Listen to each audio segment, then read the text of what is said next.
Let us not forget everything that happens. It's by the will of Allah. Holy will. It's time to unite and stand, and we will be the best amongst men. It's not time to be extreme or duty unthinkable, but to stand together as one. Tune into Sunnahfollowers, streaming every day, various platforms. Trust me, you'll find a way. Sunnahfollowers. Ask Sister Laila live. Ask Sister Laila live. Weekly for the show at the hour. Ask Sister Laila live. Ask Sister Laila. Invite your friends and family. Get cozy. Ask Sister Laila.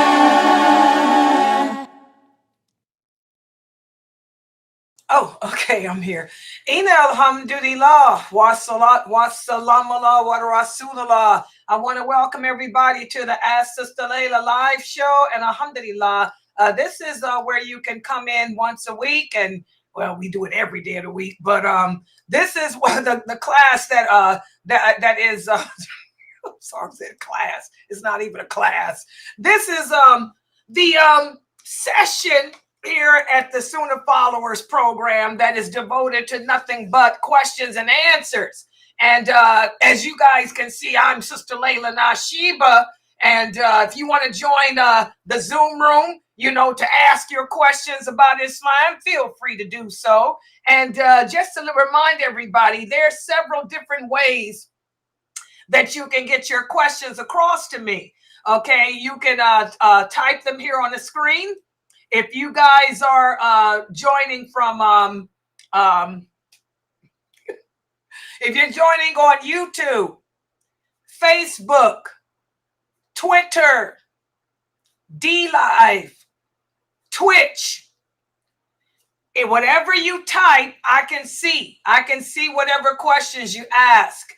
If you're on Rumble, or if you're on Odyssey, unfortunately, I can't see what you guys type on Odyssey and Rumble. And to my knowledge, I have a lot of Muslims who are following me now on Rumble and Odyssey. So just to remind you guys, if you have a question for me, you can join YouTube to type it, or you can come directly into our Zoom room. And remember, if that's the other way you can get your question across to me, if you want to use the microphone, ask your question live, just go to www.sunnahfollowers.net.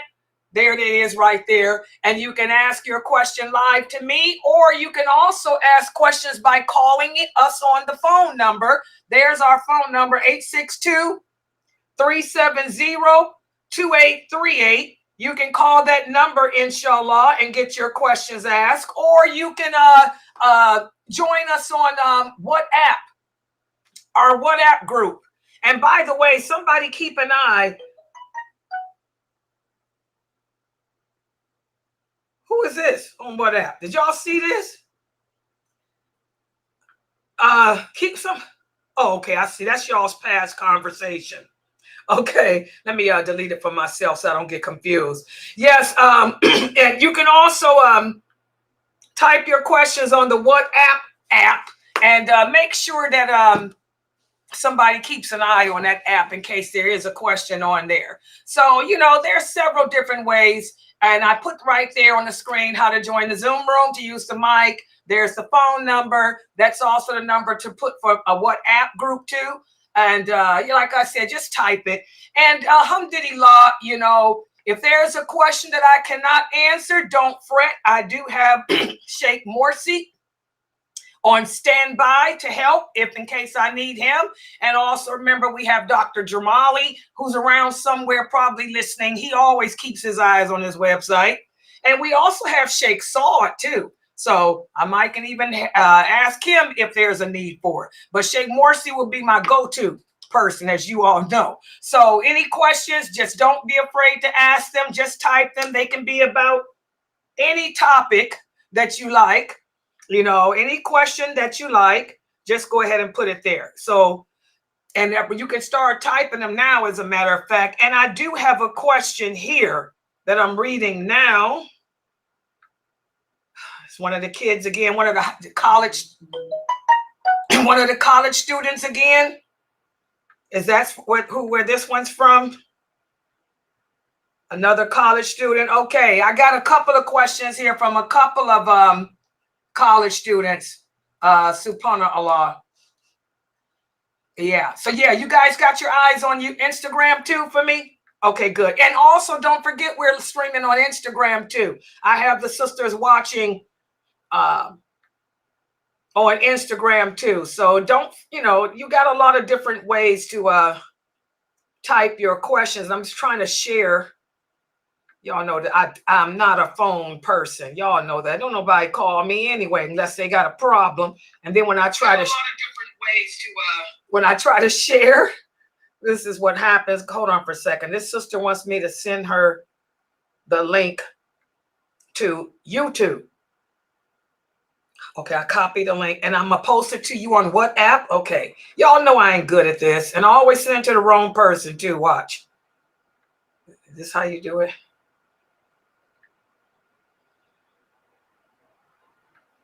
Amen.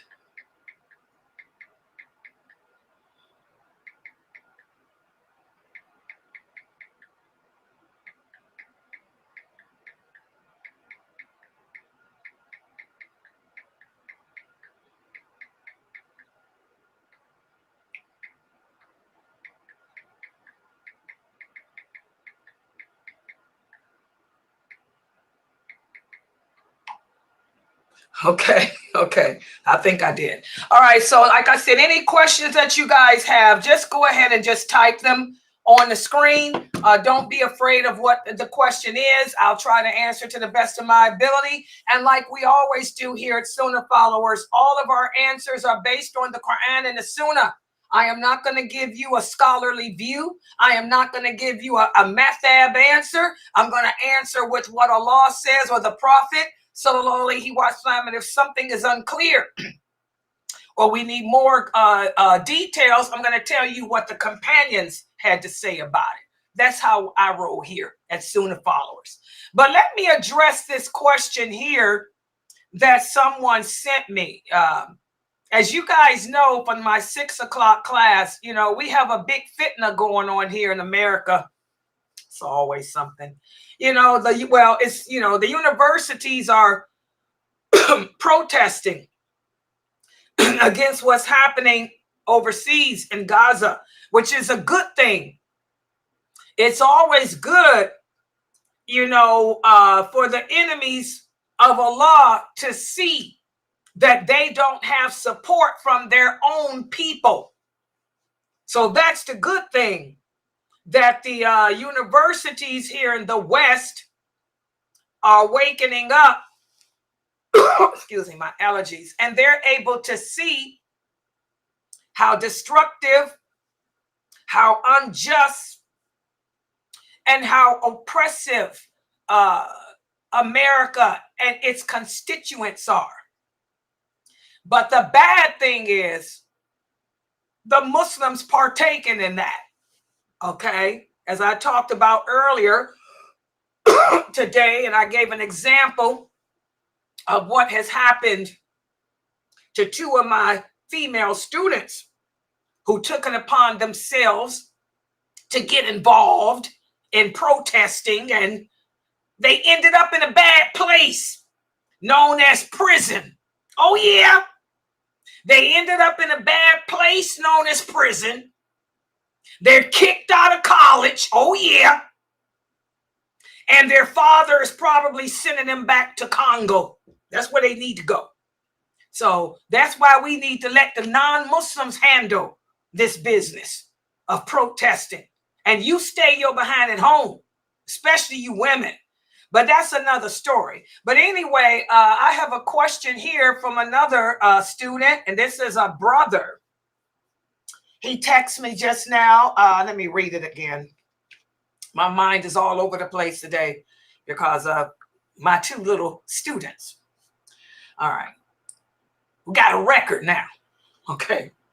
But anyway, yeah, his question is, Sister Laila, a movie is premiering on YouTube now. And a lot of Muslims are saying that we should boycott YouTube, boycott social media for allowing this movie to air because it depicts Islam and the Prophet in a bad way. Should we boycott? Let me tell you guys something. You know, that boycotting stuff, take it on somewhere. You know, first of all, there's nothing in Islam that says that you have to boycott anything. You know, that's not something that we have to do in Islam. And also, secondly, and I'm going to do a series on this, when it comes to enjoining the good and forbidding the evil, there's certain steps we have to follow as Muslims. We have to weigh the pros, weigh the cons of a situation to see if does it bring about more good or does it add to the evil. If my two little students had done that yesterday, they wouldn't have been in jail. Okay, and kicked out of college. Okay, all right, but you know, and also, you know, does the good outweigh the evil? Does the evil outweigh the good? You know, we have to use this type of thinking, you know, in all of our endeavors as Muslims. If I were to do what you guys call boycott YouTube, who would suffer? Would I make a difference? No, because guess what? Allah is the avenger. Allah is the avenger. Allah is the avenger. Okay? Allah is the one who looks out for his awliya. What did Allah say in the Quran? Anyone who declares war against any of his allies, he will become a ferocious lion against them. So again, like I was talking about earlier today, we Muslims have to stop with this emotionalism and this Western way of thinking and get back to the Islamic way of thinking. Nothing is happening in this world that has not been willed to happen by Allah. Allah is the one in control of everything. When people lie on our prophet and slander our prophet, they've been doing that for centuries. Allah takes care of them, okay? Like Allah says, I will become a ferocious lion against anyone who attacks any of my awliya. And the Prophet Muhammad sallallahu alaihi wasallam is one of his awliya. You know, so people can put out movies, they can put out books, they can lie and do what they've been doing, you know, since he received the call to prophethood. You know, Allah will take care of that. And Allah doesn't need your help. And Allah doesn't need my help in doing that. Does you guys understand that? That's the first point. The second point, if I were to boycott YouTube and Facebook, let me ask y'all this, where y'all gonna learn your religion from?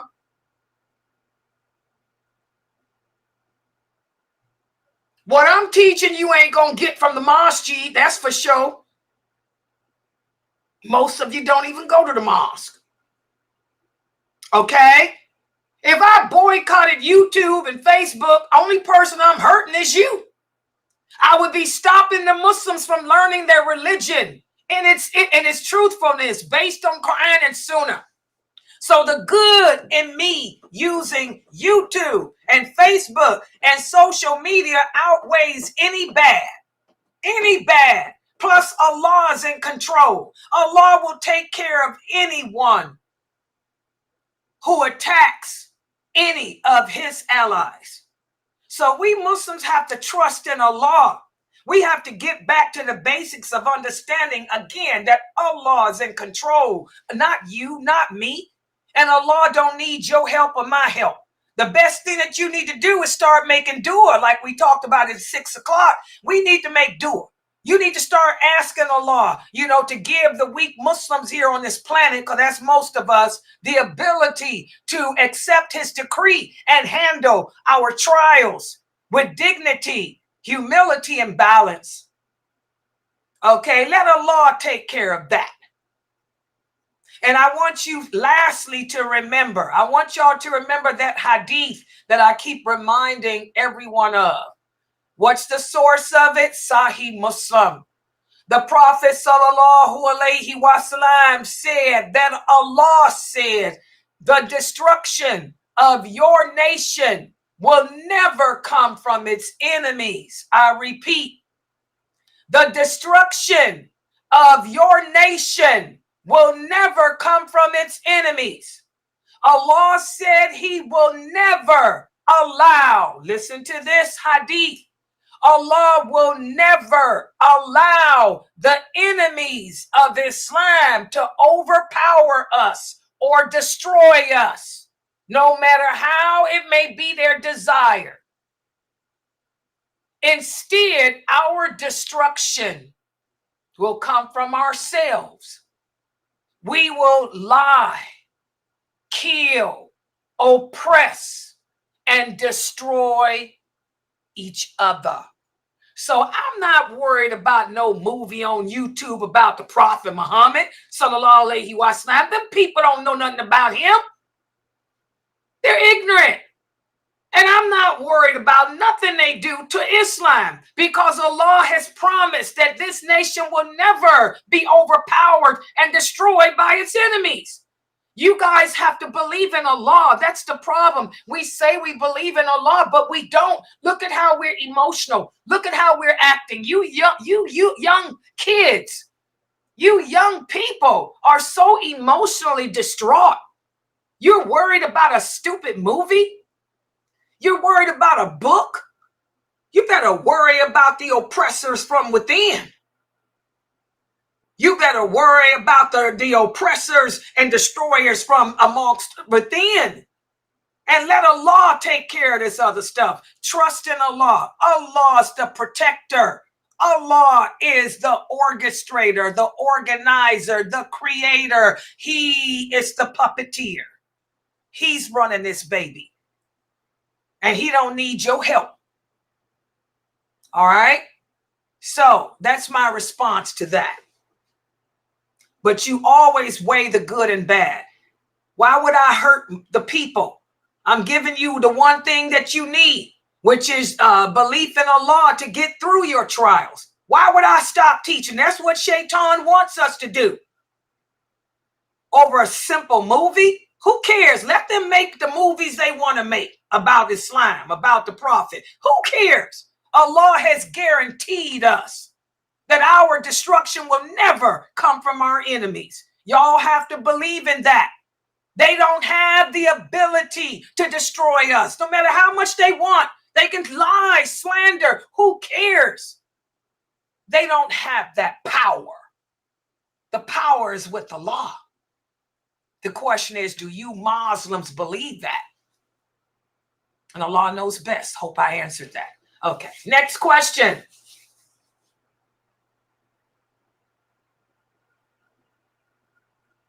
Yes, sorry. What are the signs that Allah is angry with you? And what are the signs that Allah is happy with you? Okay, you can look at yourself. You know your own situation. We have a hadith where one of the companions came to the Prophet sallallahu alaihi wasallam and asked him the same question. Oh, Prophet of Allah, how do I know if Allah is pleased with me? How do I know if Allah is angry with me? The Prophet's response is, you know yourself. You know your life. You know your condition. If bad things are happening to you, that's a sign. If bad things are happening to you, God's trying to tell you something. Y'all remember that from y'all Christian stuff? If you look at your life was going good and all of a sudden things are not working out. then that's a sign that you need to look at yourself and ask yourself, what am I doing that I should not be doing that's causing Allah to bring this upon me? Or what am I not doing that I should have been doing? So you know yourself. Look at your life. You can answer that yourself. If your life is filled with a lot of humps and bumps, and you're doing the things you're supposed to do, then that's a sign that Allah is pleased with you. But if your life is filled with a bunch of humps and bumps, and you know you ain't praying, you know you ain't wearing hijab, you know you ain't made up your Ramadan days yet, but you sitting around here thinking that you can do Shawwal and you ain't even attempted to complete Ramadan. We know ourselves. Like the Prophet ﷺ told that companion, you know yourself. And he also said, you can tell at the first strike of a calamity, when something bad happens, you know if it's a punishment, you know if it's a blessing. Because as the calamity strikes, you say, wow, I should have made Fajr. Wow, I should have had my hijab on. Whatever thought comes to your mind. Whatever first thought comes to your mind when that calamity happens, you know.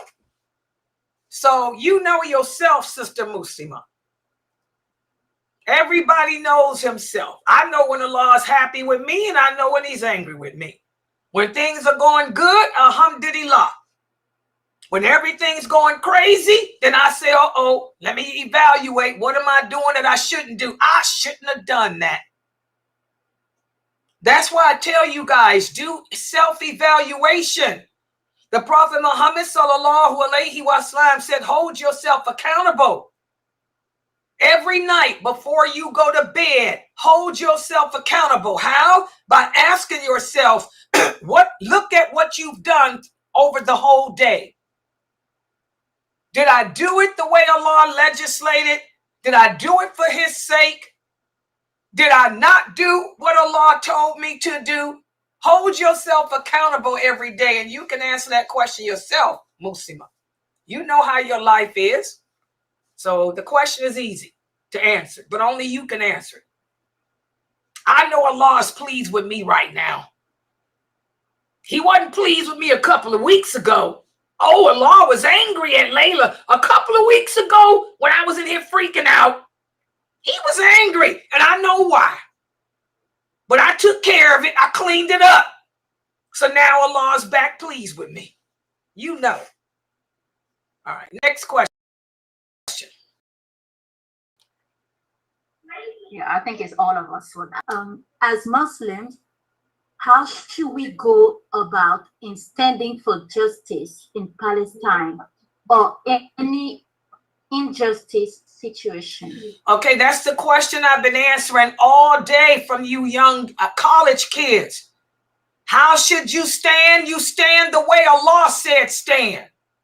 Remember, that was my whole lecture today at 6 o'clock. That was my class. A lot of you youths are asking me that question. You know, whenever we make decisions in life, all of our decisions should be based on the criteria of the Quran and the authentic hadiths of the Prophet. How did Allah say we stand for justice? How did the Prophet Muhammad tell us to stand for justice? Again, first of all, in order to be just, you have to understand your relationship with Allah. Like I've been saying all day, you young Muslims here in America, a lot of you were raised and born Muslim, but you got it twisted. You become Americanized in your thinking. You think like non-Muslims. You act like non-Muslims. You stand for justice like they do. Everything begins with and ends with Allah. First of all, to stand for justice, you have to be just to Allah. Allah tells us that whatever good and whatever bad happens in this world, it happens because He willed it. He made it happen. So the way you stand for Palestine is number one. Y'all got to realize that Allah sent this war, not America, not Israel. Allah sent this. He's in control. And he sent it as a wake-up call to all you Muslims on this planet, because y'all have given his power and his authority to man. And whenever we make that mistake, Allah will hold you to account for it. He tells us this in numerous verses. So how do you stand for justice? You first get just with Allah. Understand that he is the one who's in control. Nothing good, nothing bad happens unless he allows it. And there's a reason for everything he do. And he don't owe you or me an explanation. All we got to do is submit. That's it. That's the first way you stand for Palestine. Secondly, Allah says why he does this. He said, I send war. War comes from me. This is the Quran. Allah says, I am the bringer of war. I am the one who sends it. And I send it for several reasons. He says, I send war to cleanse the earth of corrupt people and corrupt leaders. That's one of the reasons I send it. The second reason I send it is as a punishment for those of you who have strayed away from me and given me my rights. And the third reason I send it is as a test for those who truly believe of something better than all of this. So Allah tells us why he sends war. And then after he tells us that why he sends it, he tells you what to do too. He says, whenever I send war, pray for yourself and pray for the others. Make yourself right. Ask yourself, what am I doing that I shouldn't have been doing? What am I not doing that I should have been doing? Repent from your sins. Fall back upon La ilaha illallah, Muhammadur Rasulullah. That's what Allah says. Fall back and give him being just towards Allah. Give Allah his rights. Give him back what's due to him. Until you do that, he'll keep sending it. It ain't gonna stop. As Allah says, if all the creation were to come together to stop what I have sent, they wouldn't be able to raise a finger.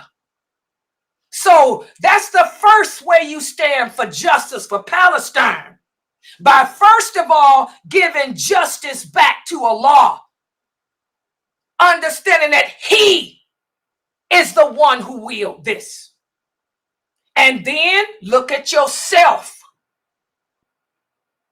Get right. Start growing your beard. Start making your prayers. If you a woman, start dressing like I'm dressed.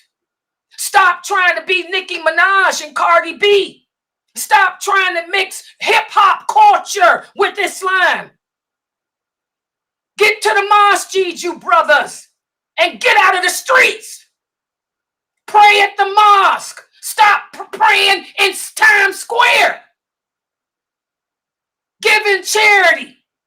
Do away with the racism. Become one ummah based upon wala wa bara, like we're supposed to be. And make dua, lots of dua, asking Allah to give the believers the ability to accept whatever his decree is. So that's how you stand for Palestine.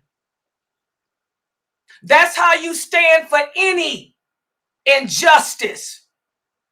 And that's from Allah.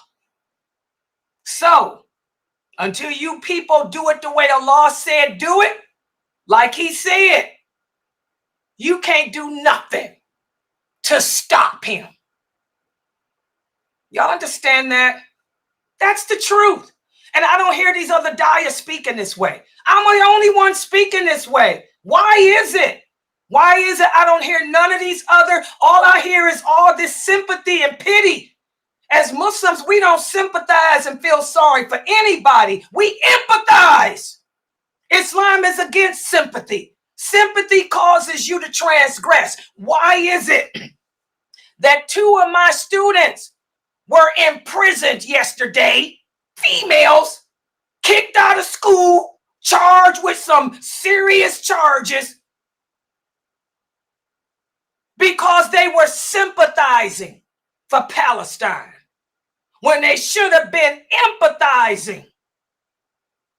Sympathy causes you to transgress the limits of Allah.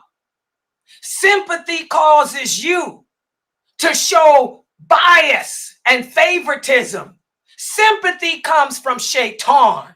Empathy requires that you put yourself in the shoes of the other person and imagine how you would want people to treat you and how you would want to be treated.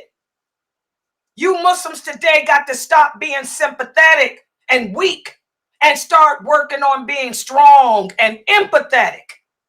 You got it twisted. You got it backwards. That's why Allah is sending what he's sending. He's in control, not Israel. Israel couldn't do nothing unless Allah allowed it. Do you believe that? Any of you that don't believe that, that means you ain't no Muslim. I don't know what you are. If you believe that Israel has the ability to do whatever they want to do, then you're not a Muslim. I don't know what you are, but you ain't no Muslim. And Allah knows best. I hope I answered that question. So do justice to Allah and repent from your sins and make dua for all the Muslims. And that's how you handle it. And I want y'all to remember, nobody on this planet, not Gaza or anywhere else, suffered more than the Prophet and his companions. Did the Prophet and his companions behave the way you Muslims are? Were they sympathizing for people? Were they acting like y'all acting? Were they weak and destructive and cowardly? And ain't nobody on this planet went through more than what they did. This ain't nothing compared to what they went through. You Muslims got it twisted. Okay, next question. The next question is, there are Muslims in my country. They are boycotting Pepsi, KFC, McDonald's, Coke, and if you're not boycotting, they said it is as if you're committing a major sin. Okay. Well, just ignore them. This is another, like I said, Allah says he sends war to cleanse the earth of corrupt people. I'm sorry, guys. 90% of the Muslims today are corrupt. 90% of the Muslims don't know the lawful and the unlawful. 90% of the Muslims don't know what La ilaha illallah means. 90% of the Muslims don't even know how to pray correctly. So, what do? Allah says in the Quran, turn away from ignorant people. Just turn away. The only person that has the ability to make laws is Allah. There's no law in that Quran, and there's no authentic hadith where the Prophet Muhammad said that every supposed to boycott. The Prophet didn't boycott the food items from the Jews. He knew why would he do that? He had to eat from them. Okay? And plus the companies that these people in the middle in Pakistan put down are not even, they had nothing to do with Israel. Pepsi Cola, KFC. KFC is a family-owned business right here from out of Ohio, where I live. They a bunch of hillbillies. They ain't got nothing to do with no Palestine, with no Israel. That list is the biggest joke. People don't even know American politics. You know, can't nobody send no money to Israel from out of America unless they go through the federal government. There's a certain laws we have to go through. These people are ignorant. And that's another thing too. The prophet said, when Allah sends a calamity, the people will be so ignorant. We'll be emotional, but we'll be stupid. We'll be like animals, just ignorant. So just ignore those people, Brother Ahmad. And I wished I could tell y'all it's going to get better, but it's not. It's going to get worse. People are just, Muslims today are just stupid. And they're going to get stupider. And they're going to be further and further and further away from Quran and the Sunnah. So I don't boycott. So now you telling me I'm a kafir and I'm going to hell? By the way, here's my Starbucks. I'm a kafir and I'm going to hell. This is what the prophet meant with that hadith. Our enemies will never overpower us. They'll never be able to destroy us. Our destruction will come from ourselves. We will kill each other, oppress each other, destroy each other. While the kafirs sit back and laugh like, look at these heathens. Look at these emotionally distraught heathens. Yeah. So just ignore them. Just turn away. Allah says in the Quran, turn away from ignorant people. And I'm sorry, there's a lot of ignorant people in Pakistan. So what can we say?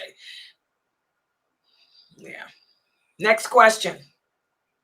And he also said, how will you handle the Dajjal? I never understood what Dajjal had to do with boycott. Yeah, well, I hate to say it, but the people that's saying that won't be able to handle the Dajjal. The Prophet Muhammad said, when the Antichrist come, most people on earth will believe he's Allah. They will believe he's Allah. Most of the people that call themselves Muslims will believe he's Allah, and they will be following him. There will only be a few Muslims who will be able to see the Antichrist for what he is, and they will be the best on this earth. So I don't know how they think they're going to handle him, because the majority of the Muslims living on earth, when the Antichrist come, will be kafir. They will think he's Allah and will be following him. So who are these ignorant people speaking like that? What I would tell you to do, Brother Ahmad, is what I'm telling everybody to do, all you young kids to do. Turn off your televisions. I'm telling all of you emotionally broken Muslim youth, turn off the TV. Stop watching the news. The Zionists are succeeding in tearing you down. They know the strategy of war.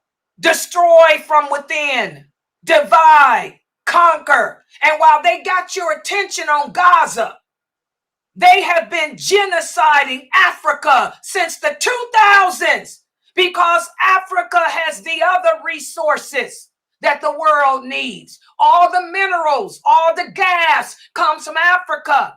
And for those of you who don't know, there are more Muslims in Africa than there are in Gaza. There are more Muslims in Africa than there are in the Middle East completely. So the Zionists are laughing at you, silly Muslim children.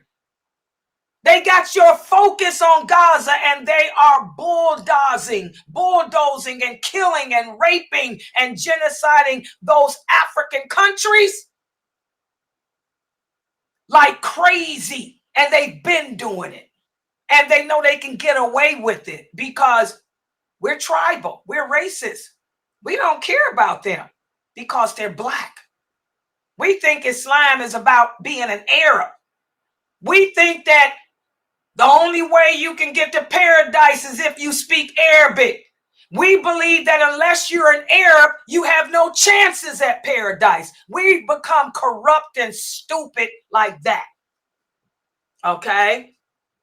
So this is nothing, Brother Ahmad. The only thing I can tell you children to do is cut off your televisions. All of you young kids, when I say young, I mean you're in your 20s and you're in your 30s and you're weak up here with the dean. Y'all need to stop watching TV. Turn it off. Go watch the Vampire Diaries. Watch Superman even. Anything but the news. Okay? And stay away from those websites that's got those radical extremist Muslims on it, telling you to kill, crush, destroy, boycott, and you a kafir and all that. They're destroying you guys. Okay? So don't pay them no attention. Turn that stuff off. Yeah. All right. Next question.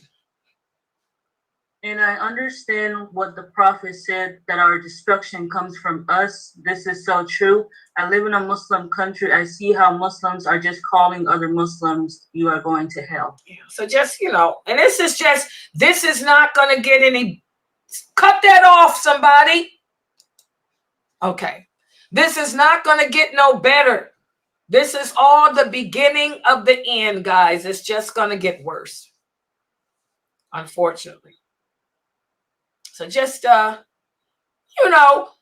it's any consolation for you guys, it's going to sound morbid what I'm getting ready to say, but Allah doesn't place a burden on nobody that you can't handle. If it gets too bad, Allah will take your soul.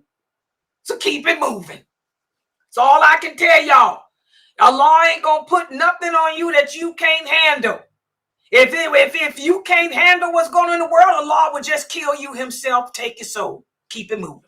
So again, it all goes back to trusting in Allah and to understand that nothing bad happens unless Allah wills it. Allah is in control, not Israel, not human. Allah is in control. Trust in him.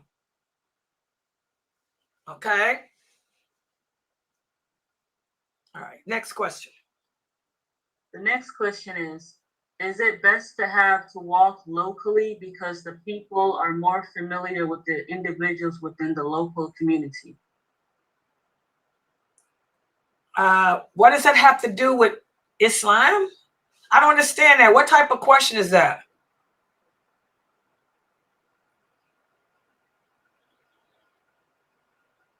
I don't know. Are you asking me, is it haram to take a walk? I don't understand the question. Is it best to have a walk locally? There's nothing in Islam that mentions anything about walking. Okay, Allah doesn't mention anything about walking, nor neither does the Prophet. It's not haram to take a walk. If you want to go for a walk, you can go for a walk. And as far as being safe, you judge yourself. If I go to Canada and I want to take a walk in the park, I take a walk in the park if I think it's safe. Okay? If I want to go to New York and I think it's safe to take a walk, I'll take a walk. So use your own common sense on that, guys. But there's nothing in Islam that says it's unlawful for us to go walking or anything like that. Walking is something that anybody can do, but Islam does teach us to use common sense. Every Muslim should use his common sense when they drive or walk or travel anywhere that you want to travel to places that are safe or walk in places that are safe. Some people live in bad neighborhoods. So nothing to do with Islam. It's just what's safe for you. You understand? Yeah. Okay, here's a question here that I know y'all can't see it. This is D Live. Okay,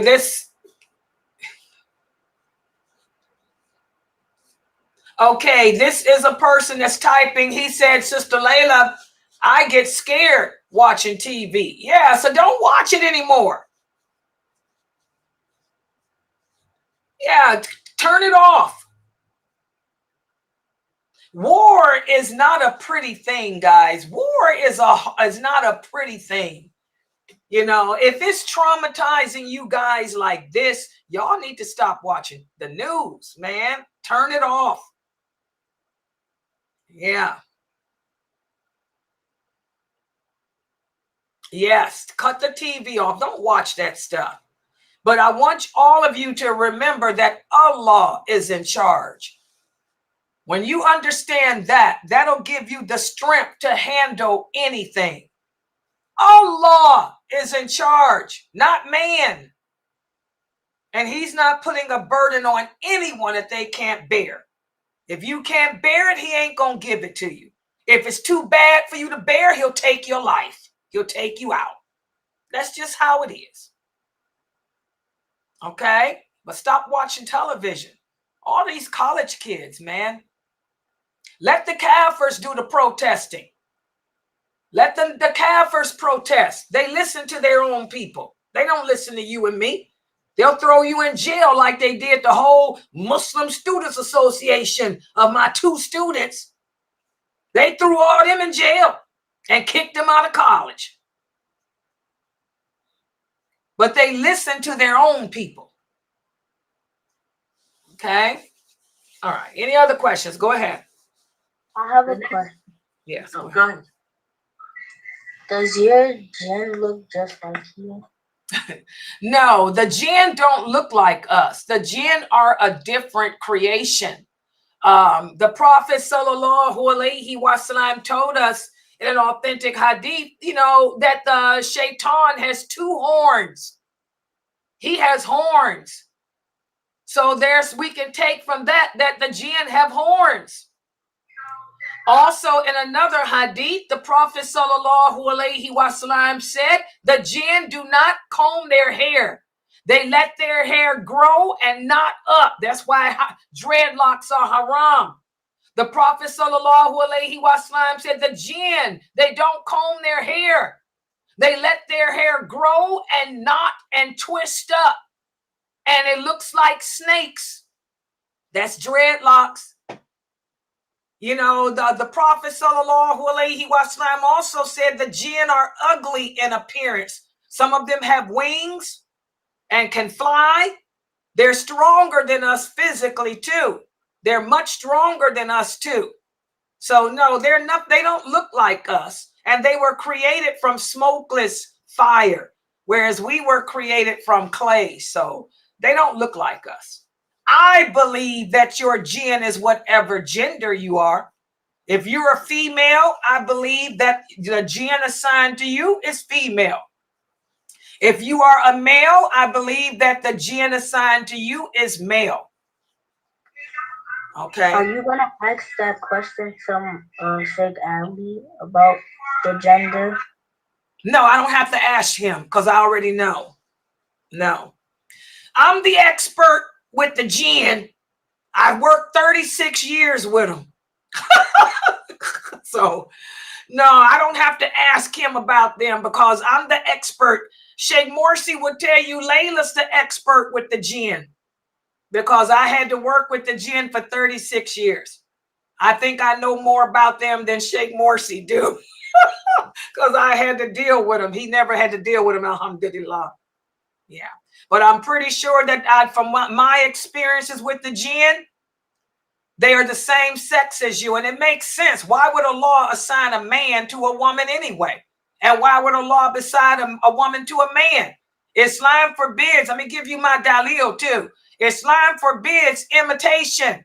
Islam forbids that mixing too. So why would it just make sense? Why would Allah assign a man to be the jinn for a woman?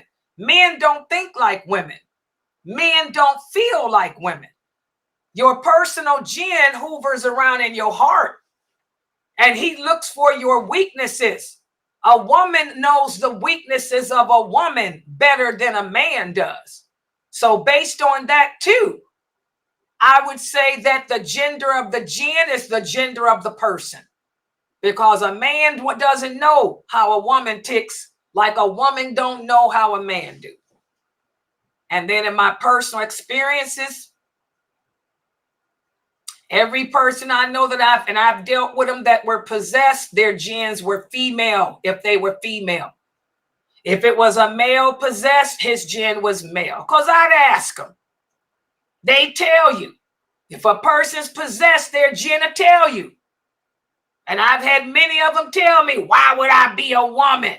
If I was a woman, I couldn't do this to you. And then they grab you. So, yeah. And Allah knows best. Okay? The next question is, saying the istikhara dua before decision, if head turns right, is yes, go with it. And if head turns left, is no, don't go through with it. Is that true? Who said that? That's not Islam. Where'd that come from? I tell you guys all the time, there's a lot of mysticism. You know, as human beings, that's part of our the soul. The human soul is criminal by nature. The human soul is pessimistic, looking for magic, looking for a magic solution. That's how the human soul works. The istikhara supplication is not magic. It's not a magic potion. Allah does not tell you what to do with it either. Istikhara is a supplication that we recite, asking Allah to guide us. Guide us. In other words, you're asking that Allah to have the angel of your heart guide you to do what is best for you, instead of your jinn guiding you to do what's not best. And then you're saying in the istikhara supplication, should I make a choice? Should I make the choice that's not good for me? Give me the ability to recognize that it was a bad choice and then walk away from it and not end up staying in it where I commit shirk el-ashkar with you. That's what istikhara means in English. If I were to write that supplication in English, that's what it means. It has nothing to do with magic. There's nothing about turning your head, going to sleep. None of that stuff is true. All of that is fairy tales. You're just asking Allah to guide you, to have that angel guide you to the right decision.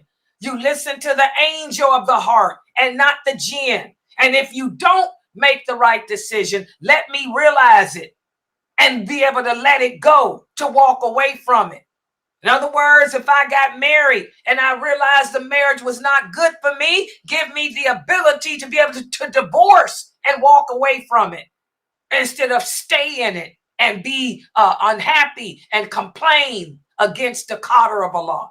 Istikhara is a supplication, basically asking Allah to give you the ability to accept his decree. That's all it is.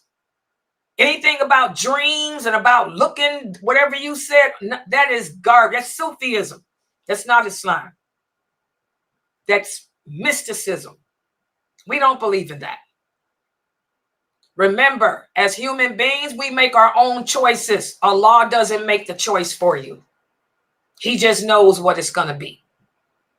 Okay? That's why the Prophet told us to do istikhara. Because you're asking Allah to give you the ability to accept whatever the decree is and walk away from it if it's bad. That's what it is. Okay, and Allah knows best. Next question. I'm a college student. Is it okay that I'm playing in a sport, which is soccer? There's nothing wrong with playing. Are you a woman or a man? It's a sister. What are you playing soccer? You playing with out in the field with a bunch of dudes? Let's talk about it. I can see that today must be the college student day. I wish Ifty was here. This is the college student day. Let's just talk about it. To whoever's doing this. And by the way, what are you getting a piercing at? Let's talk about it. Any other questions? This is gonna be good. Welcome to Ask Sister Laila Live. Okay, so I messed up my big entrance. Hold on, y'all. Y'all know I messed up my entrance. I'm sorry. What are you, a Muslim woman, doing playing soccer? Excuse me? Who told you that that was something that you can do as a Muslim woman? This is what I'm saying, guys. Y'all want to know why Allah got war going on? Look how messed up our youth are. Here you are in college on a soccer team. What are you doing on a soccer team and you are a Muslim woman? Are you crazy?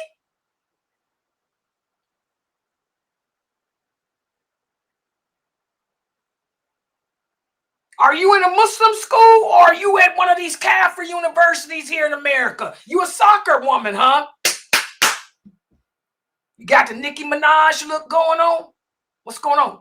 I know you ain't out there kicking no ball with an abaya on and you're the flying nun like Layla. Are you doing the bat woman like Layla on the field? You look like Layla, you bat woman? Hello? How you playing soccer as a Muslim woman at some university? Where's your dean? I want you to answer this question.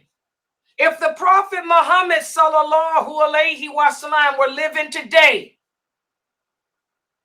and his daughter Fatima joined your university's soccer team, what do you think the Prophet would say? Would he tell her that it's okay, baby, go out there and kick it like it's hot?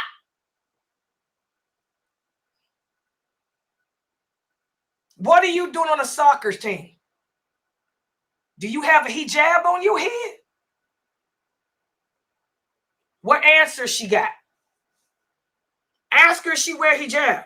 Does she got a abaya on like me? How's she able to move? Can she kick that ball with her abaya on? Huh? Hello?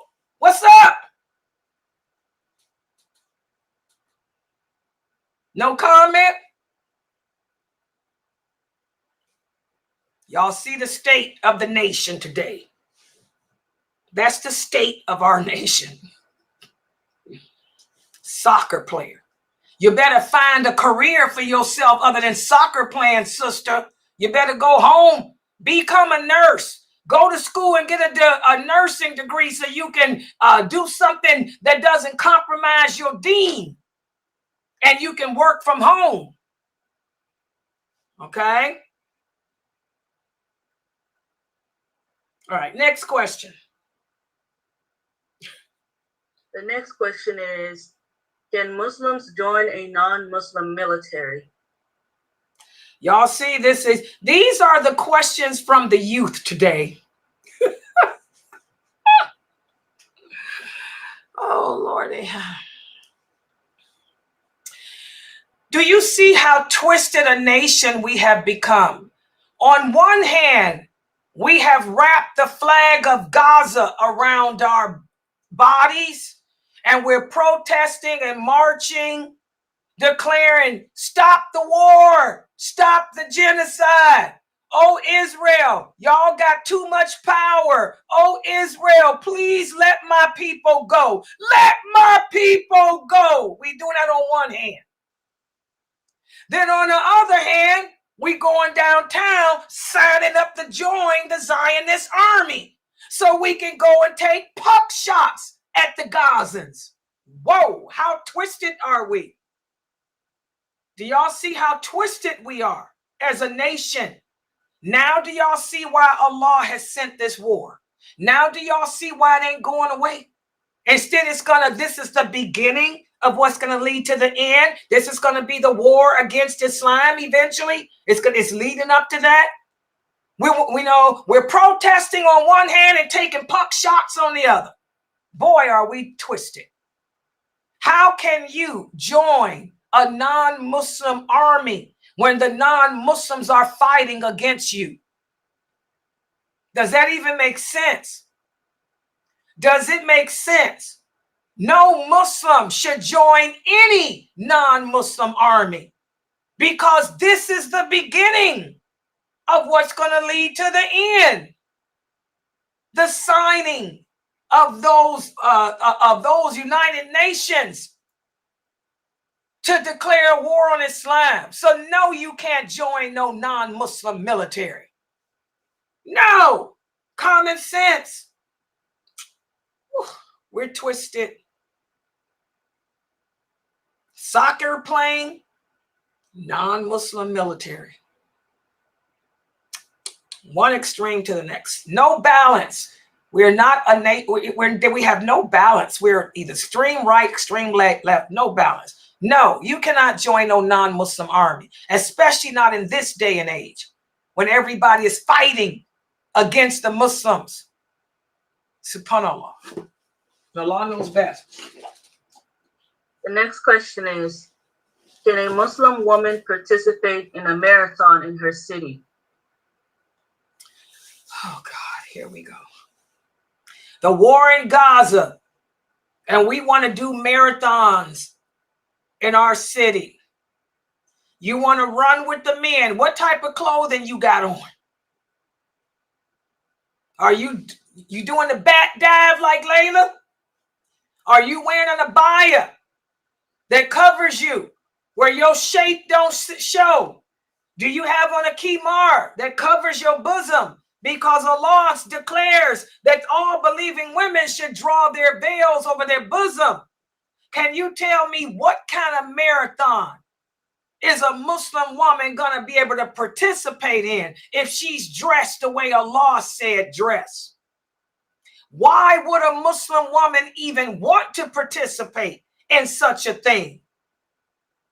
It's not like we're fighting in the way of Allah, because the female companions, they participated on the battlefield in fighting in the way of Allah.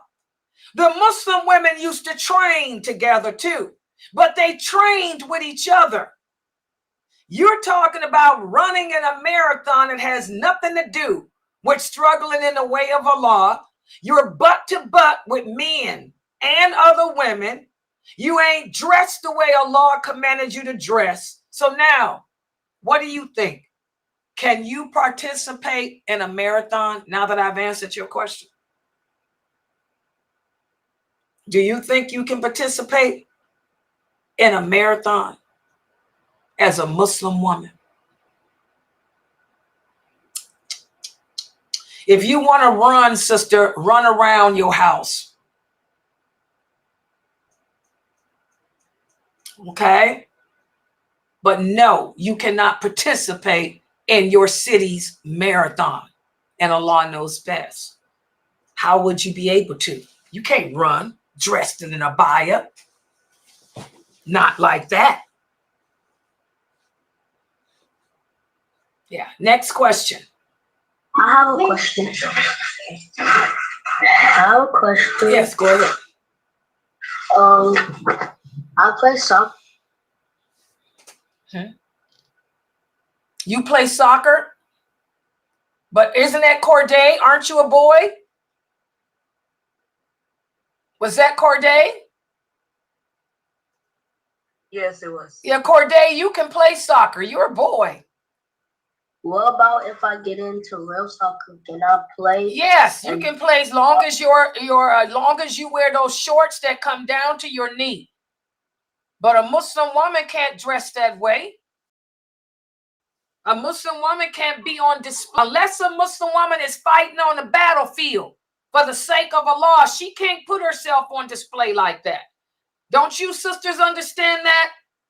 Unless you're struggling in the way of Allah, a Muslim woman cannot make herself the center of attention. Okay? I want all the young girls to understand again, unless the Muslim woman is struggling in the way of Allah, she cannot make herself the center of attention. The battlefield is struggling in the way of Allah. Doing dawah like I am doing. This is struggling in the way of Allah. And even doing this, I have to remain seated where all you can see is this part of me up. You cannot see anything lower than this. And I have to maintain my abaya. I have to maintain my kimar to cover my breasts. So unless you women are struggling in the way of Allah, you cannot make a public spectacle of yourself. Not in a marathon, not as a model. Oh yeah, that's the new epidemic too. These Muslim girls becoming models. You know what's going to happen? You're going to be in that cauldron with all the prostitutes on the day in your grave. You're going to be in that hellfire, in that cauldron with all the fornicators and prostitutes. We cannot make a public spectacle of ourselves, Muslim women. Not like that. Unless it's fi sabilillah. This, what I'm doing, is fi sabilillah, within the boundaries of Allah. You don't see me standing up. Okay? And Allah knows best. Sister Laila, I have a question.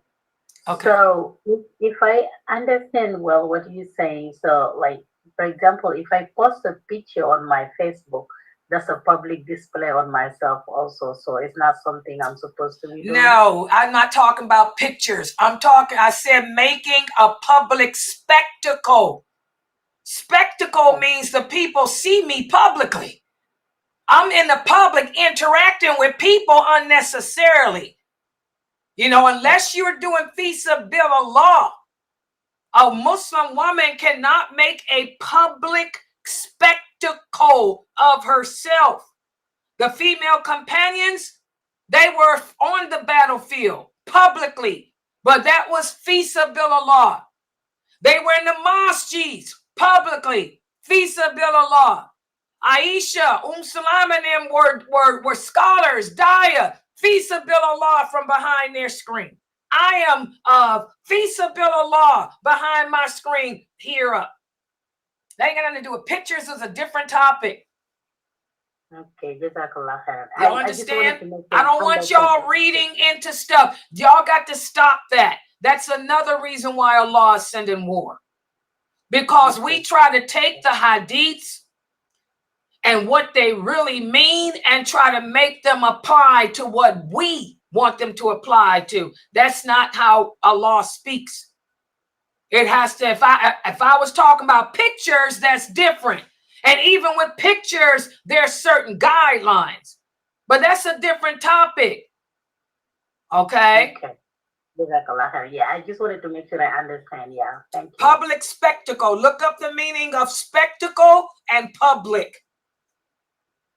Okay, I will do it, inshallah. A soccer player is making a public spectacle of herself. A model is making a public spectacle. They're taking all the attention publicly from the people, deliberately trying to attract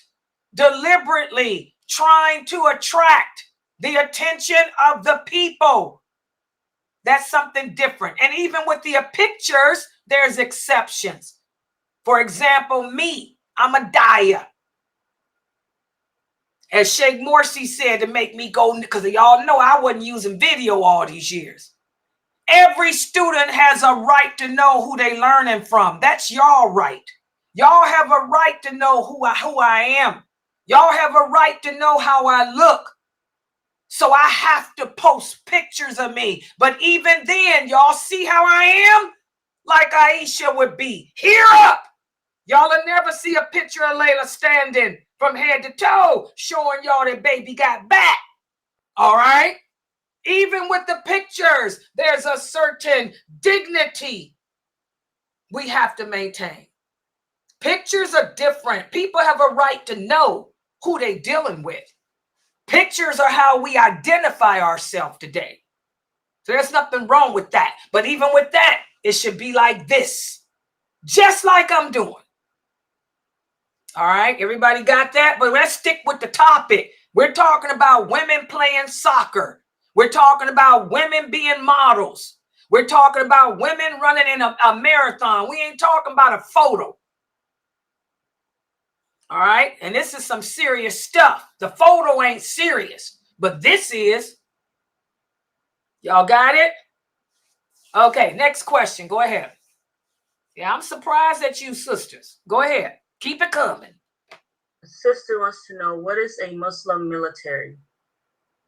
If you lived in a Muslim country and you find out, just go to your Muslim country because they're going to sign you up for the military. If you lived in Egypt, you got to do military time. If you lived in the Emirates, you have to do military time. But you don't live in no Muslim country, so it won't apply to you. And if you were to go to a Muslim country, they wouldn't accept you. So that's the end of it. If you were asking me this question and you lived in Saudi Arabia, that's different. If you were asking me this question and you were in Egypt, that's different. But you are an American. There is no Muslim army for you. So no, you cannot join the Navy or the Air Force or any other American army. And Allah knows best. Did I break that down? You got it? Okay, y'all understand? A Muslim army is a Muslim country. You're not in a Muslim country, and you're not and even in those countries, you have to be a citizen of their country. You're not a citizen of their country. So they would look at you as a traitor. They wouldn't allow you to join them. Okay? Everybody understand? Politics is a dirty profession. What does politics mean? Dealing with this type of stuff, government, war, and all that. Yeah. Yeah. Sister Laila, my daughter wants to know that can she participate in the drama team and can she take on the role of a man like used for play? No, that's making a public spectacle of yourself. That's an example of a public spectacle. We cannot be actors and actresses for a lot of reasons. Number one, it's making a public spectacle of yourself. Number two, it's lying. It's deceitfulness. Allah doesn't like deceitfulness. Allah doesn't like dishonesty. Actors have to pretend. They have to lie and pretend to be characters that they're not. And that's why they have mental problems. It's hard to do that. If you guys listen to some of these actors like Angelina Jolie, why come she doesn't make that many movies? And when she does make movies, all she does is Disney now. She said it messes with your mind because you have to pretend to be that character. Who can live a lie? It's hard to live a lie. It's hard to become a lie. And it messes them up mentally. So no, no Muslim, male or female, can be an actor. If you guys look at Ice Cube, used to be a rap singer and he used to be an actor. Okay? He no longer is a rap singer, but he does still act from time to time. But if you guys notice, any role that Ice Cube plays, he plays as a Muslim man. Y'all notice that? He'll only play a little role, and he'll be the Muslim man of guidance. He'll be the Muslim man trying to get you to say no to drugs. The last movie he made, his name was Rashid. And he was trying to tell this kid, don't sell drugs. Drugs are bad for you. So he wasn't pretending. He was being real with dawah. Unless you're doing something like that, no, we cannot act. We can't do that. And as a Muslim woman, you can't do it at all. Because as Muslim women, we cannot make ourselves public spectacles. It's for our protection. Because people can hurt us. Okay? Allah makes the rules for our protection. And Allah knows best. Thank you. Yeah. And about the soccer question, the sister said it was all girls, and she's not really honest. She was just asking so she can leave it. Okay, are these all girls running around in little shorts like the Kafirs do, playing out in the field where people can see them? It's still the same thing. Do these girls have on a bias? You still have to honor. Remember what we talked about at the 6 o'clock class? Whenever we make a decision or a choice to do something, whatever that thing is, has to be based on the rules, the laws, the values, and morality of Islam. Are these girls dressed in abayas like me with khimars down? And are they playing in the open where everyone can see them? Or are they just playing by themselves where no one can see them? If this is an American university, they're playing openly. If this is an American university, heck no, they ain't running around in no abayas and no khimars. So the answer remains the same. It doesn't matter if it's a female team or not. The question is it a Muslim female team of only females that nobody will see? Unless it was that, no, you can't do it. And Allah knows best. Y'all understand? We have to be careful living here in the West. We're all living here in the West. We have to keep the fitra within us ignited. We have to learn how to disassociate, do el-bara, disassociate from that which opposes our Islamic belief system. Y'all understand that? Youthful people, the youth have to understand that. So no, I can't do anything that's going to compromise my Islamic beliefs, my Islamic morals, my Islamic values. I went to college too. I have 2 college degrees. I graduated from Cleveland State University. Okay, I was the editor of the Cleveland State Vindicator. I was pretty popular, notorious in college. I was notorious. Oh, yeah, I was pretty good. All right. I didn't participate in nothing that would compromise my Islamic values. Writing didn't compromise anything. I was one of the best investigative reporters ever. We got all kind of awards from the Columbia School of Journalism when we were during my time. Oh, yeah. That didn't compromise none of my ethics as a Muslim, none of my dress codes or anything else. Okay, so if you're in college, you know, you find something to do that doesn't compromise your Muslim identity. I kept my identity in college. I was an investigative reporter, Laila Nasheeba, reporting live from the Cleveland State Vindicator. Next, I put Barbara Walters to shame. Yes. All right, next question. Go ahead. Yeah. Can we participate in Teachers Appreciation Week and give gifts to our children's teachers? Yeah, I mean, that has nothing to do with Islam morality, Islamic values, and it's also a good way of showing dawah.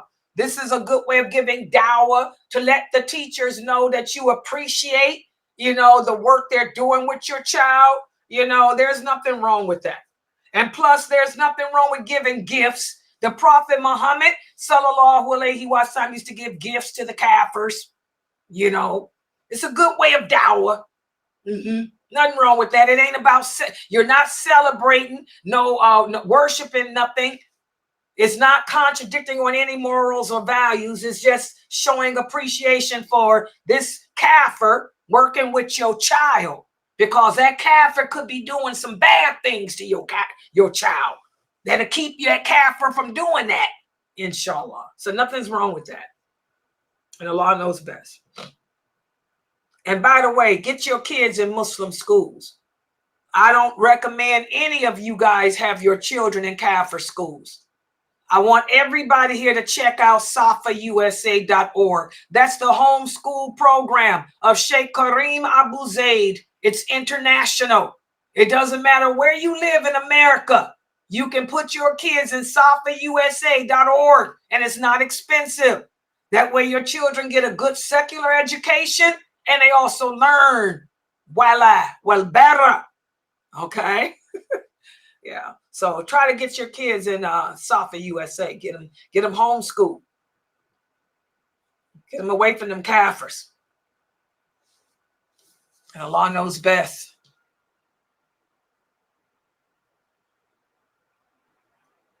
Okay, next question. Go ahead.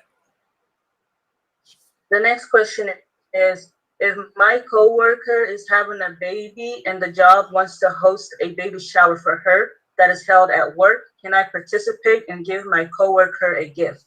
Okay, remember, guys, you know, when we talk about well better, allegiance and disassociation, you know, we deal with the Kafirs. We get along with them, you know, treat them with respect and all of that, but from a distance.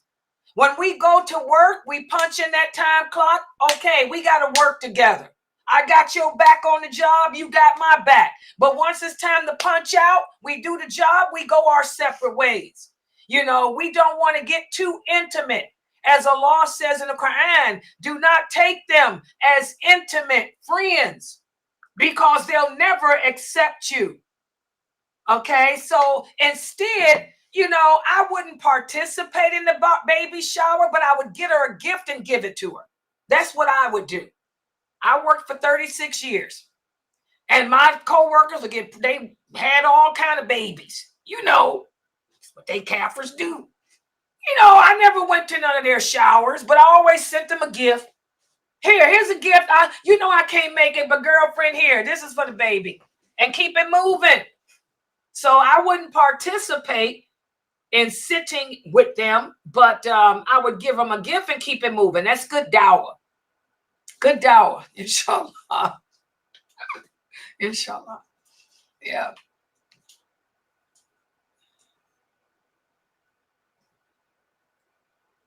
Okay.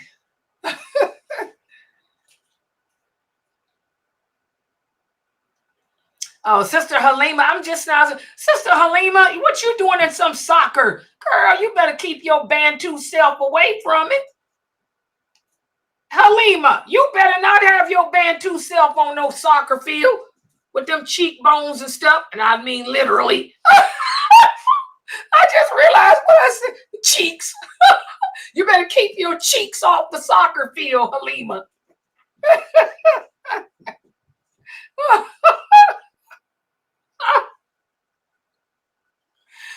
Yeah, don't get on it, Sister Halima. You don't need to be on no soccer team with these Kafir girls. You a Bantu, you Somali. Ain't she Somali, girl? You don't put yourself on no soccer team. Are you crazy? No. You probably could outrun them anyway. But no, you can't do that. Yeah. Okay, next question. Go ahead. Halima on a soccer team. No. Sister Laila, so my question is, so I've recently met a sister who just converted to Islam, and she's attached herself to me in a way. However, she is transgressing the limits, and I need to know, do I stay in her company because she doesn't have anyone else or any other Muslim friends, or do I distance myself from it because I know what she's doing is wrong and I've told her? Okay, you told her what she's doing is wrong, and what was her response? Not really a response, but she hasn't stopped doing it. Well, you just let her know. You know, I've let you know that what you're doing is wrong. And as you know, we don't sit in the company of people who deliberately, intentionally disobey Allah. Because if Allah send that wrath down on you, guess what? Bang, bang. Hey, wait a minute. Y'all know what that came to mind. What is it? Geechee. Bang, bang, bang, bang, bang. What is that? Oh, I had a different bang, bang No, in mind. do you know what I'm talking about? Bang, bang, bang, bang. What was that? I got to use it in one of my lectures. What song is that, y'all? Bang, bang, bang, bang, bang. That's y'all Nicki Minaj. Bang, bang. Oh, God. Bang, bang by Jessie J. I know Jessie J. What is it? I got to use it in a class. Bang, bang, bang, bang, bang. What was they banging? No, we're not gonna say what they were banging. Okay, no, I mean, what was the word? That's what I mean. I'm trying. That's pretty much it. Bang, bang, bang. You said that's the word. Bang, bang. But it was something. Oh God, y'all know I can't get music out of my head. That's them daggone 80s and stuff. But that was recent. Bang, bang, bang, bang, bang. Yeah, you tell her that. Bang, bang, bang, bang, bang.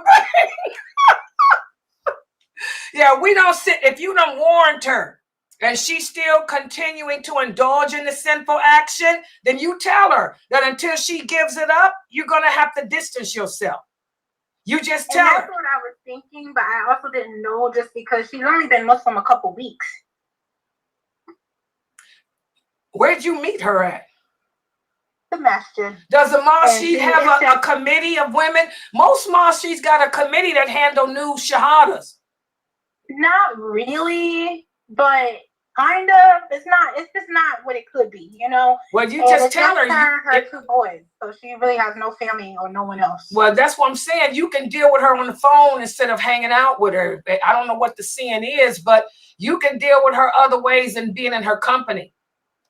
You can tell her that, you know, she can call you for advice or whatever, but until she stops whatever it is she's doing, you can't be in her company. I don't know what she's doing, but if it's something bad, we don't sit in the company of people who do sin. You tell her that she can call you on the phone, but you can't hang out with her. Remember those hadiths? The prophet said, don't even invite an irrighteous person to your home to eat. We can't sit in the company, especially women, because women are weak. We're weaker than men spiritually. We're weaker than men spiritually. It don't take much for a woman to bang, bang, bang, bang, bang, bang. Seriously, bang, bang. That's going to be in my head. So, yeah. My aunt told me to tell you she loves you because she's listening to the... I tell y'all, that's what, you know, didn't I share my story with y'all? A lot of people ask me, why is it that everything is a song? You know, I was listening to my class. Why didn't y'all tell me I was a fool in my class the other day? I was playing my... you was not a fool. That class I had, girl, I was sitting there saying, what did David Bowie say? Fame isn't any wonder. I didn't know I did that. Did y'all? Why didn't y'all tell me I was being a fool? I was sitting there doing my class on While I Were Better. And I was saying it's all about the fame. I said, y'all know what David Bowie said? Isn't any wonder? And I started singing fame. I'm going to tell y'all why that happens. This is for real. My mother will tell you, Latifa will tell you, this is no lie. I was born. It was a very good year. I'm being silly. Friends, no. What's wrong with you, girl? Anyway, seriously, guys, let me tell y'all why I can't get that music out of my head. Shaitan has his ways of trying to take us away from Allah. My mother would tell you, I was 6 years old in kindergarten. And I was in school back. I grew up in the 60s. They didn't have no Muslim schools. Didn't nobody even know what a Muslim was. They used to call me Gypsy because they couldn't say Egyptian. Okay? So when I was 6 years old, we had music class. Y'all remember that? And I remember the teacher had a violin and she just gave it to me. She said, you want to hold the violin? I said, okay. And I took the bow, wallahi, and I just started playing. Dun, dun, dun, dun, dun, dun, dun, dun, dun, dun, dun. I was playing The War of 1812. That was written by Beethoven. And I never, you know, I had to hear it somewhere, but I've never held a violin in my life. I started playing The War of 1812. The teacher, she was shocked. She went and got all the other teachers. And I remember I put the violin down. I said, oh, I'm in trouble. I thought I was getting ready to get whooped. You know, I didn't know. They called my mother. I'll never forget. Then they took me in the office and they started making me do tests. They just started, all these teachers, principals, making me do tests, math tests, this test, that test. I was 6. And then after a week, I remember them telling my mother I was a genius. Seriously, they said she has a photographic memory. Her IQ is off the charts. And they said that I was gifted with the ability to play all string instruments. I never in my life, wallahi, played a violin, a guitar. Give me a string instrument. They gave me a guitar. I started playing old Hey Joe. Y'all remember that song? Doom, doom. I was playing Hey Joe. They were shocked. They gave me a cello. I started playing the War 1812. Dun, dun, dun, dun, dun, dun, dun, dun. Piano. They gave me a piano. I said at the piano, I started off, I said, I got to hear something. They started playing Eloise. They said, can you mimic this, Laila? I said, yes. And I just went, dun, dun, dun, and started playing it. I have a gift. I can play any string instrument except the harp. When they gave me a harp, I couldn't do nothing. I just looked at it. I couldn't touch that harp. I couldn't do anything with the harp. But I could play the violin, the viola. Give me a bass guitar. Laila can dun, dun, dun, dun, boom, boom, boom, boom. I can bass. I'm telling y'all, I can play. Laila could have been a rock singer. Oh, yeah. I can play any string instrument but the harp. That's shaitan. But I'm going to tell you, I didn't know it was shaitan. My mother let me take music lessons. I took music lessons from the age of 6 all the way till, when did we learn from Imam Mutawaf? Imam Mutawaf, Mukhtar's father. What grade was I in? 8th grade. It was when I was in the 8th grade. Guess what? I played at the Cleveland Symphony Orchestra, guys. I played with the Cleveland Symphony Orchestra. That's how good I was on that violin. But then we found out that music was haram. And I remember Mukhtar's father saying, that's the trick of shaitan. That's the trick of shaitan to mess with her head. Because you remember, I had memorized all these hadiths and stuff. I grew up in Islam with the hadiths. So now he said that music is to knock that. So I stopped playing the violin. I stopped. But for some reason, guys, music is my weakness. I can hear a song one time and it sticks with me. Like I just did. Bang, bang, bang, bang, ba, bang. I must have heard it. Bang, bang, bang, bang, ba, bang. That's shaitan trying to take me away. And I'm going to tell y'all, I am 62 years old. I tested myself.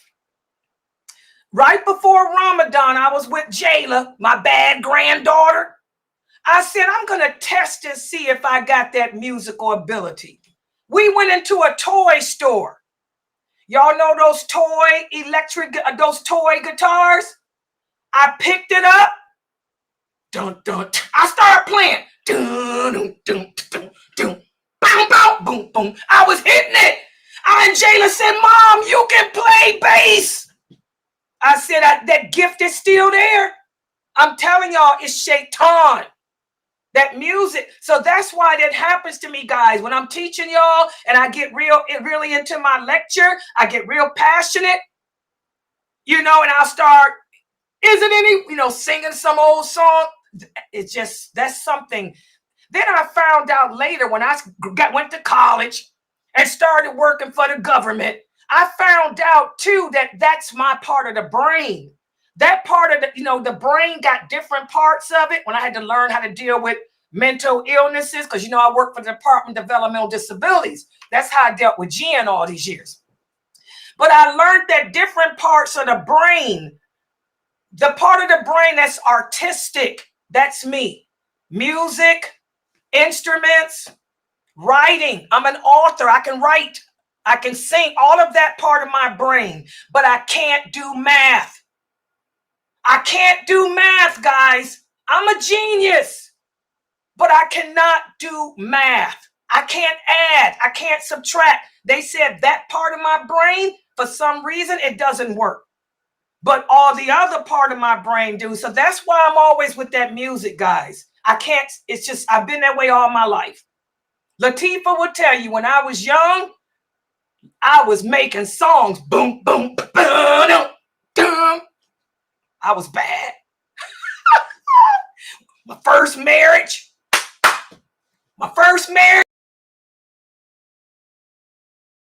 I used to serenade my husband. And I got a niece that's the same way.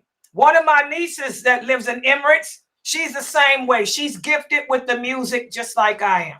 And they have to keep her away from it too. She got the gift for all that stuff like me. It's weird. So that's why I'm always doing that music. It's not intentional. It just bang, bang, bang, bang, bang, bang. It just comes, you know, subhanAllah. I just had to share that with y'all. Go ahead. Next question. God. You know, it's so funny, Sister Laila. My sister always tell the one, the sister that's listening, this is Shamika, but she always tell her kids whenever they're doing something or something, she'll say something, she'll be like, well, you know that's a song, right? And they be looking at me like, yeah, it's a song. Just listen to her. Yeah, it's that music. Everything is musical with me. It's just, I memorize stuff. I memorized those hadiths by putting them in a rhyme. I used to rhyme the hadiths. How did I memorize all Bukhari and Muslim and Muwatta and all them hadiths? I made a song out of it in my mind. I still do that with you guys. When I'm doing y'all's PowerPoints, I go through here and read it out loud. I'll go through Imam Karim Abu Zayd's book and I'll change this a word and I'm making a song. No, I'm making a song when I'm doing the PowerPoints. When I do Sheikh Atlee's and rewrite his stuff, I'm making a song. So music is that's my thing up here.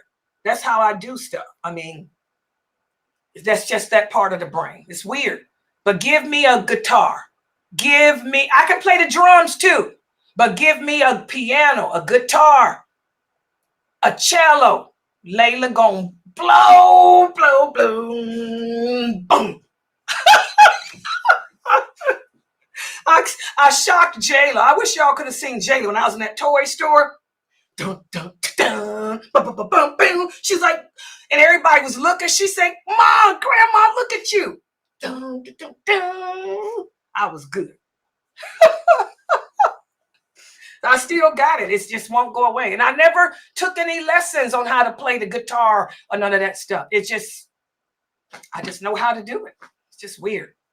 Yeah. Okay. Next question. Go ahead, guys. I'm sorry, but I had to share that with y'all. That's why I do that song stuff all the time. Yeah. Go ahead. Next question. Go ahead. Okay. A sister wants to know, I know as a woman, we cannot wear perfume in public, but is that the same for body mist and perfume oil or body oil with fragrance? Okay, I want y'all to remember as Muslim women, y'all know the difference. There's a difference between body spray and perfume. Come on, all of us women, we know the difference. Okay, perfume is not the same as a body spray. That bath and body spray that we buy and those body mists, we spray it on. It only stay on for 15 minutes at the most. And then when the wind, you go outside, the wind will blow it off even faster. And it's not really perfume. If they put in there oils and fruits and stuff, you know, so it's not the same. That body spray and body mist is not the same as perfume. It ain't going to stay on no longer than 10 minutes. What I used to do was spray it on me in the house. By the time I finish getting my clothes on, the smell is gone anyway. The thrill is gone. See, y'all see that? The thrill is gone. It's gone. The smell is gone when you leave out the house. So it's not the same as perfume. Perfume is different.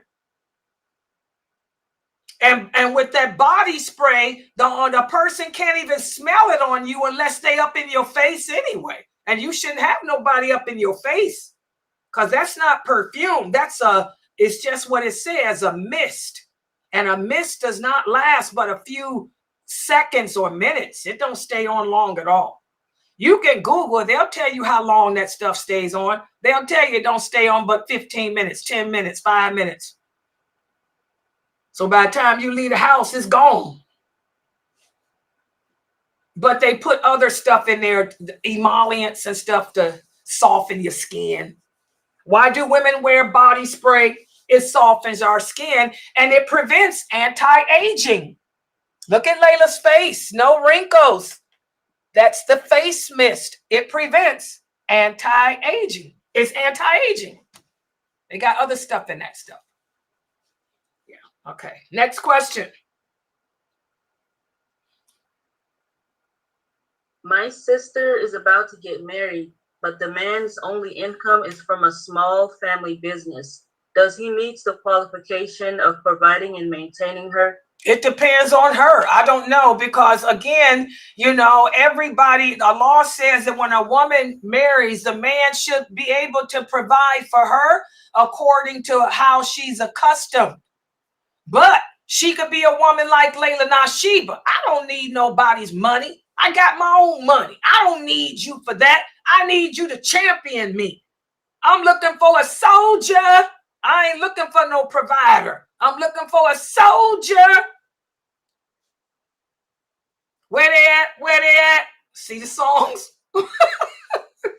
So it depends on the woman. Now, if this is a virgin girl who's never been married before, who don't have no income, her father probably is not going to marry her to anyone who cannot accommodate, who cannot care for her the way she's used to being accommodated. But if it's a woman that's been previously married and she's independent, self-sufficient, you know, there's exceptions to all of that. So it depends on the woman, her situation. Virgin girls, that's different. Who ain't never been married, that's different than women that were previously married, who are more experienced with life. And Allah knows best.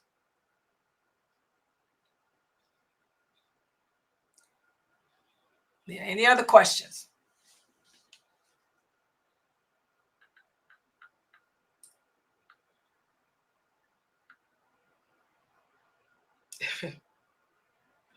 What is this? Oh, my little nephew. Any other questions? Is that all the questions, guys? That's all for now. Okay, well, mashallah, I think if that's all, then we're going to bring this Q&A to an end. It seemed like, you know, Allah is in control of everything at this website. I've always said that, and it's always been true. Subhanallah, it really behooved me today, last night, though, I meant, when I got that phone call from my students' fathers about two of my kids that grew up here, arrested and imprisoned for participating in a protest where they end up destroying the university, destructive damage to the university. They got kicked out of school, they're expelled. And they got a record now because they've been charged with some serious felonies. They probably getting ready to be shipped back to Congo. You know, so subhanAllah, it seemed like it's weird how that was the thing that got me today. And then this Q&A session it seemed like mostly young kids, the youth who are in college. You know, so that shows that Allah is in control of what you guys need to hear. You know, there's nothing wrong with going to college, but I want you Muslim girls to remember, you are Muslim women. You have to preserve and maintain your Muslim woman identity. You can live in the West as long as you're able to practice your religion openly. As of right now, America allows that. It allows us to practice our deen openly, but it's upon you women, you young women, to maintain your identity. Don't allow the West to pull you over into compromising your Islamic values, your Islamic morals, just to blend in with them. Remember, we're supposed to stand out. We're supposed to be distinct. When I did the series of the heroines of Islam, it was for all you Muslim women to see that there's so many lies about women in Islam. Women in Islam are not oppressed. Women in Islam are not deprived. Women in Islam are not depraved. Women in Islam, they can work. Women in Islam, they can participate on the battlefield. Women in Islam, they were right there with the Prophet Muhammad, helping to establish this deen for the rest of us. But we all know our limits. Islam has boundaries for everyone. Like I said earlier, we have the right to struggle in the way of Allah. A Muslim woman can struggle in the way of Allah on that battlefield, doing dawah. But is soccer struggling in the way of Allah? Being an airline stewardess, is that struggling in the way of Allah? Is nursing struggling in the way of Allah? Yes, it is. Teaching struggling in the way of Allah? Yes, it is. Computer engineering? Yes, it is. Because we need more computer engineers. We need more doctors. We need more nurses. But what need is there in a marathon runner? How is that feasibility? A Muslim woman should not become a public spectacle unless it's feasibility. And I want all you young girls to memorize that. A Muslim woman should not become a public spectacle unless it's feasibility, which means for the sake of Allah. If it ain't for the sake of Allah, stand down. Stand down. Stand down and go home. Because as Allah says, your homes are better for you. It's a man's world. Oh, yes, it is. I'm the first to tell you it's a man's world. Because I'm a female daya in a world ruled by men. And I don't get listened to. I don't get heard. I get slandered. I get abused. But because I'm doing this for Allah, I am titanium. They can try to shoot me down. I won't fall. I'm titanium. All right?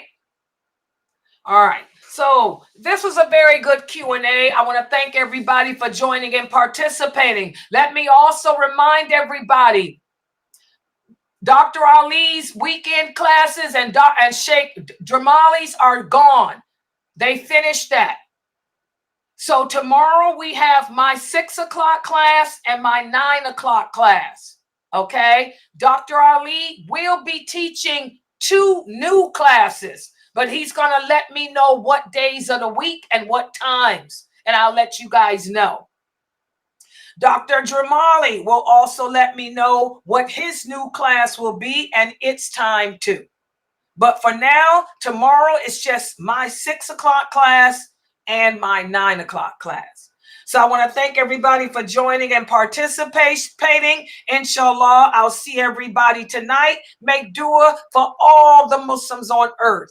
And in your dua, ask Allah to give them all the ability to handle whatever His decree is, and to handle it with dignity, humility, and balance. And also make that same dua for yourself, asking Allah to give you the ability to accept His decree and handle it with dignity, humility, and balance.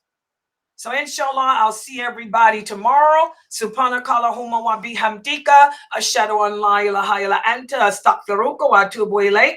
Assalamu alaikum wa rahmatullah. Peace out.